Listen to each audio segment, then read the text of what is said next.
hasbunallahu wa ni'mal wakil hasbunallahu Allahu ga Abba hasbunallahu Allahu ga Abba hasbunallahu Allahu ga Abba hasbunallahu Allahu ga Abba alwadud ya zal arshil majid ya Allah ya mubdi ya mu'id garkuwa kayo Allah. Elections in a democratic setting are not only conducted to produce new leadership, but an opportunity for the led to exercise powers of changing undesirable leadership.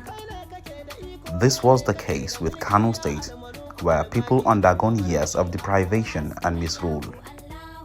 After an aborted attempt in 2019, the electorate were not deterred, but re-strategized with renewed determination to effect the desired change.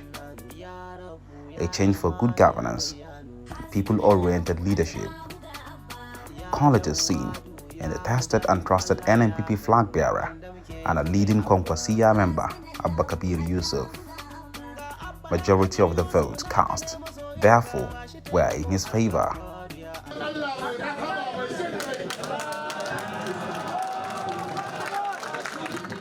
This was the declaration of the Nigeria's electoral umpire, INEC, a declaration that gladdened the hearts of residents who took to the streets to celebrate.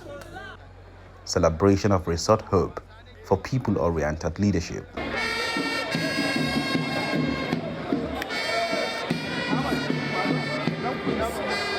The task before Governor Abba Kabir Yusuf, however, was not only enormous, but arduous. As expected, soon after assumption of office, Abba Kabir Yusuf declared zero tolerance for corruption, job and contract racketeering, and nepotism.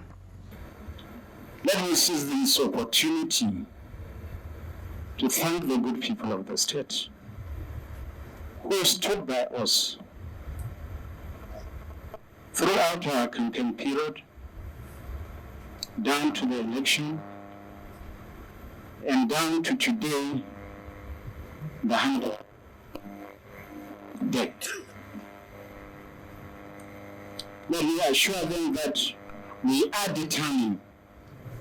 We are not here to steal money. We are not here to grab their lands. We are here to work for them. And by the grace of Almighty Allah, we will achieve what we want to achieve within the next 4 years. He also gave assurance of determination to give his all towards the collective well-being of Kano people. Governor Yusuf equally promised to right the wrongs of the past and heal the wounds inflicted therefrom, the wrongs and the wounds that drew the state backwards for 8 years. A capable team is needed to achieve all this, hence the nomination of people with proven track record of capacity and selfless service as members of the State Executive Council. They were sworn in after screening and clearance by the Kano State House of Assembly. Today, you have been made members of the Kano State Executive Council, the highest decision-making body that will drive and implement all the policies of the present administration. While congratulating you for being chosen to serve, let me remind you that your positions have placed a huge burden of responsibilities on your shoulders. Essentially, my work is to make sure people get the right information, correct the misconceptions and misperceptions of policies and actions of government. Security of lives and property is ideally the topmost priority of any government. An easy and effective way of doing so is by making the playing ground unfavorable for criminals, a strategy adopted by the Conquasia government between 2011 and 2015. Within the first week of NNPP government in Kano, several metropolitan roads were lightened up again. This followed massive reactivation and replacement of streetlights and power generators installed during the administration of Senator Rabi'u Musa Kwankwaso. The development, apart from repelling criminals, created a conducive atmosphere for nighttime economic activities that got disrupted 8 years ago.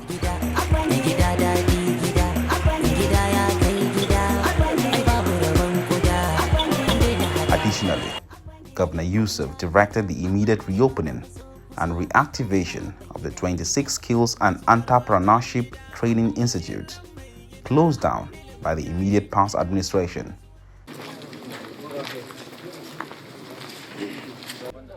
Already, the governor on his first day in office visited the Reformatory Institute, Kiru, which he promised to upgrade so that counseling and rehabilitation of delinquent youth could take off as soon as possible. The proactive measures taken so far have seen yielded the expected outcome, with a drastic reduction in phone snatching, thuggery, and other violent crimes.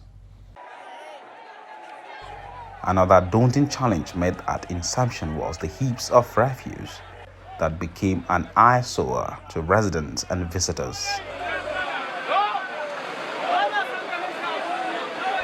Waste disposal at all costs was the marching order given by the governor. A task force headed by Alhaji Ahmad Haruna Zago, who later became the managing director, Refuse Management and Sanitation Board, REMASAN, evacuated hundreds of tons of solid waste from the state capital within a few days. Similarly, the previously neglected tree planting campaign, being held annually for decades, was reinitiated. Commissioner for Environment, Nasir Silagaru, led the campaign to various public places as part of measures to mitigate the devastating effects of climate change. The launching of tree planting campaign today by His Excellency is aimed at increasing the adaptive capacity toward reducing the negative impact of soil erosion, climate change, and enhancing biodiversity. As we may already know, human activities such as bush burning, illegal felling of trees, is continuously putting pressure on the already fragile ecosystem, thereby threatening food security among other negative climate impacts. The campaign, he disclosed, has come to stay until the desired result is achieved. Since the return to democratic rule in 1999, no one has done better than Kwankwasiya government in terms of healthcare services, especially maternal and child health. Such milestones are among what His Excellency Abba Yusuf wants to sustain and improve under the present dispensation. While announcing the reintroduction of free maternal and child health care in all public facilities, the governor recovered, rehabilitated, and upgraded the closed-down Hasia Pediatric Hospital. The facility is now reactivated and continues to render pediatric medical, surgical, and laboratory services for the good people of Kano State. The hospital is one of the few public pediatric hospitals in the whole of northern Nigeria. It was established on the 16th of August 1990 with a capacity of 86 beds and receives on daily basis between 3,000 to 5,000 patients across the state and its neighborhood. Some of the services rendered include general free pediatric consultations, free admissions and outpatient services, surgeries, immunization services, nutritional services, research and trainings, and two-way referral services. The re-inauguration ceremony was held by the governor himself, who renewed commitments to the provision of what it takes to make the state's health system efficient and effective. Equally of importance is that our administration gave instruction for the immediate redeployment of personnel ranging from medical and other cadres to run the hospital efficiently and effectively. I believe the recovery of this hospital will reduce the burden of medical and surgical healthcare challenges bedeviling the good people of Kano State. We have nothing to say other than to thank His Excellency the Governor because of this unprecedented effort in recovering the hospital, re-equipping and recommissioning it today. Emir of Kano, Amina Ado Bayero, described the reopening of the health facility by the governor as a demonstration of commitment to improving the well-being of his people. A nan muka yi rayuwarmu muna yara har Allah ya kai mu mun zada mutane. Saboda haka tarihin wannan waje da tarihin rayuwarmu kusan za mu ce a haɗe yake. Na biyu kuma shine godiya ta musamman ga mai girma gwamna da ya tabbatar da dawo da wannan asibiti domin al'umma su ci moriyarsa.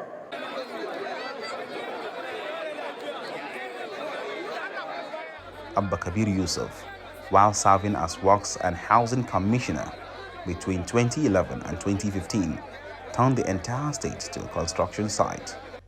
Projects all over the place.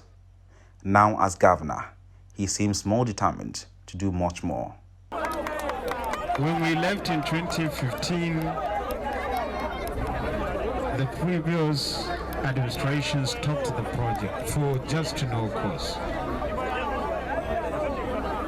And along the line, when I was going around 44 local governments campaigning, I made a promise to the good people of Kano State that by the grace of Allah, when elected, within the first 100 days, I will commence, we will move back to site, and we will complete the first phase, which covers 1.2 kilometers. The famous Wuju Road was a signature project that would have no historical precedence in Nigeria's infrastructural development, but was arbitrarily abandoned after Senator Kwankwaso left Kano Government House in 2015. The decision to resume work on the site alone received applause from key beneficiaries. Rousing welcome to the governor as he arrived to flag off the resumption of work from residents. Today I'm a fulfilled man because we were able to remobilize the contractors, take back to site. Tech company was the company that constructed 2 flyovers along Open Nasarawa Road. It was the same company who constructed Murtala Mohammed Way flyover, the longest flyover in Nigeria. The project involves the construction of covered sewage conduits and roads of 6.7 kilometers along Jakara-Kwarengu River. When completed, it is expected to ease vehicular movement and minimize environmental pollution within the ancient city, being attributed to the Jakara River. Because that this project was awarded in 2013 during the tenure of His Excellency Senator Rabiu Musa Kwankwaso. At that time, the work started earnestly, and work has at least we have achieved about 15% progress. So since the elapse of that government, this work has been left abandoned, and no work has been on it for the past 8 years. The governor placed first phase of the road project among targeted achievement of his first 100 days in office. 2 weeks later, contractors handling the abandoned 5-kilometer road project across 44 local government areas have also been recalled to site. These were among the projects stopped soon after the end of the Senator Rabiu Musa Kwankwaso's tenure as governor in 2015. The most critical sector of development is education. At onset, the new administration inherited the NACO registration fee conundrum. Final year students of public senior secondary schools, numbering 51,000, were uncertain of having the opportunity to sit for their exit papers due to the lackadaisical attitude of the outgone administration. After securing approval for the reopening of the registration portal from the examination body, the state government released funds to the tune of 1.3 billion naira to enable students take their exams unhindered. We are here today, sitting here to plan off the level examination in Kano State. This may not be a routine event, but we specifically agreed that we are going to come here together so that we can encourage our children, those that are going to write the exam today. We boost their morale and boost the morale of their parents and all concerned citizens of the country about the level of importance we attach to the issue of education. 716,800 naira was made to NECO for 57 number of students from Kano State that are sitting. The sum of 111,819,300 naira was also paid for MIS students sitting for National Board of Arabic and Islamic Studies examination. The sum of 23 million naira was also paid to NAPTEP for those sitting for technical examination. The school feeding program was fully enhanced. The free schools that stay behind during the Salah break, namely unity schools at Kalai that was moved to Barzo, and the Shekara, and the IDP, were all treated well during the Salah break. As done between 2011 and 2015 by Senator Rabiu Musa Kwankwaso, 1,001 first-class graduates are to be granted free postgraduate scholarship at various foreign universities. The Administration Commissioner for Education, Umar Haruna Dogwa, disclosed has more in stock for the sector. I was Commissioner before of Higher Education, and like he said, I was chairman of the party.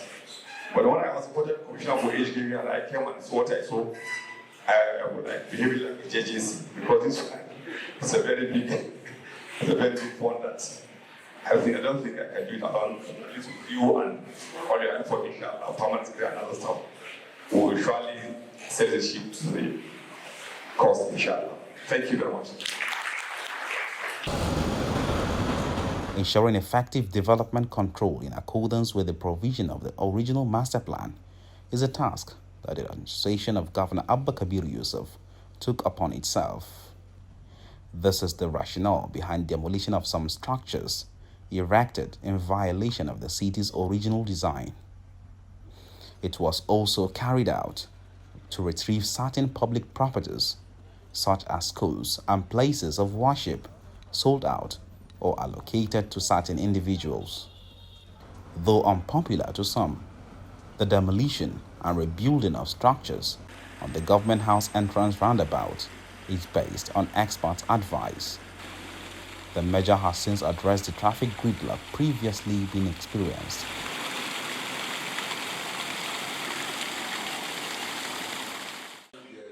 For nearly 8 years, retirement from the Kano State civil service became a nightmare to civil servants due to non-payment of gratuity and other benefits. These and the uncertainties among students of tertiary institutions who could not afford the exorbitant tuition fees have been addressed at the end of the 4th weekly meeting of the State Executive Council. This time, to students of state government-owned tertiary institutions. The cheering news was broken by the State Commissioner for Higher Education, Dr. Yusuf Ibrahim Koparamata.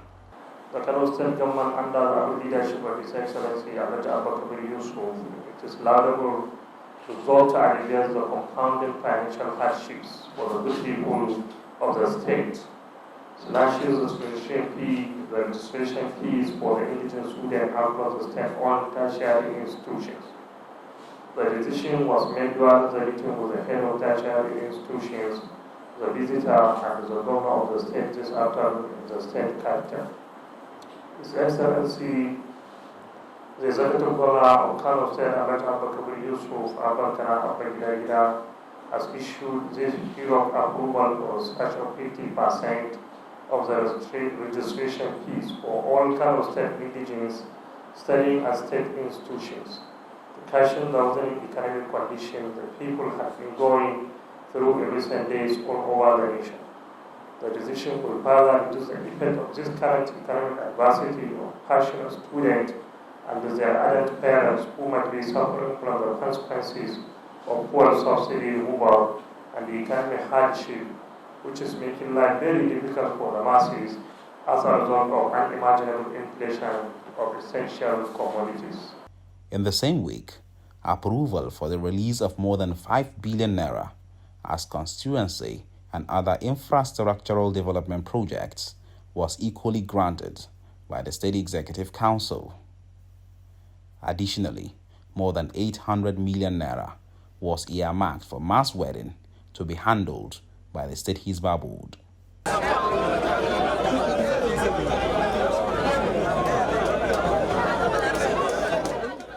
More so, Governor Abba Yusuf launched the agricultural interventions consisting agro-processing facilities and farm inputs for 6,200 smallholder farmers through agricultural associations under the Kano State Agro-Pastoral Development Project, Sasakawa Africa Association Crop Value Chain Intervention.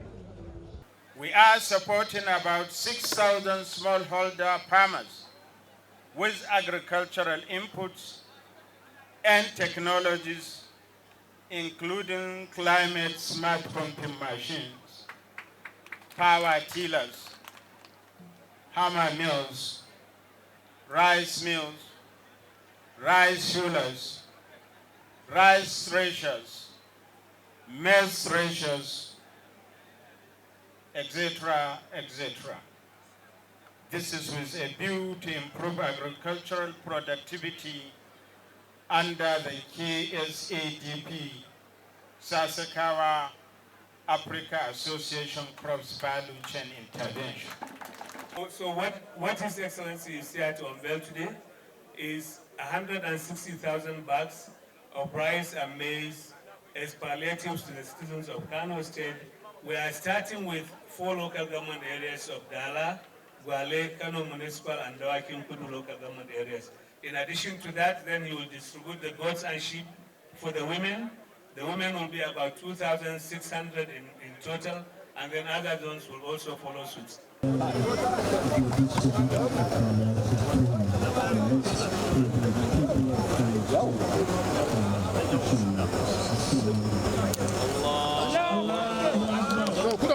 To also cushion the effect of fuel subsidy removal, the Kano governor launched distribution of grains to poor and vulnerable people spread across the 44 local government areas of the state.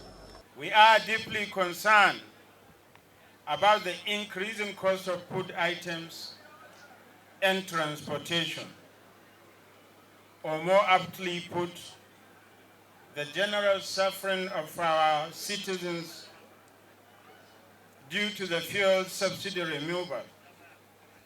In order to cushion out the effects of that, our government is using this occasion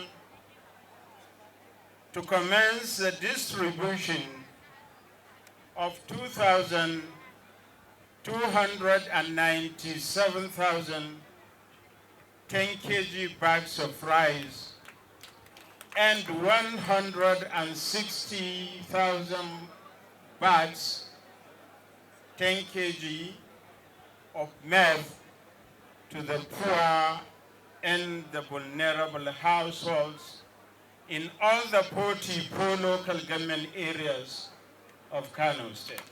The governor restated his administration's resolve to revamp agriculture in view of its importance to the economy. All these were a few of what the good people of Kano State missed and yearned for 8 years. Achieving this within 100 days raises their hope of enjoying more fruits of ballot casting.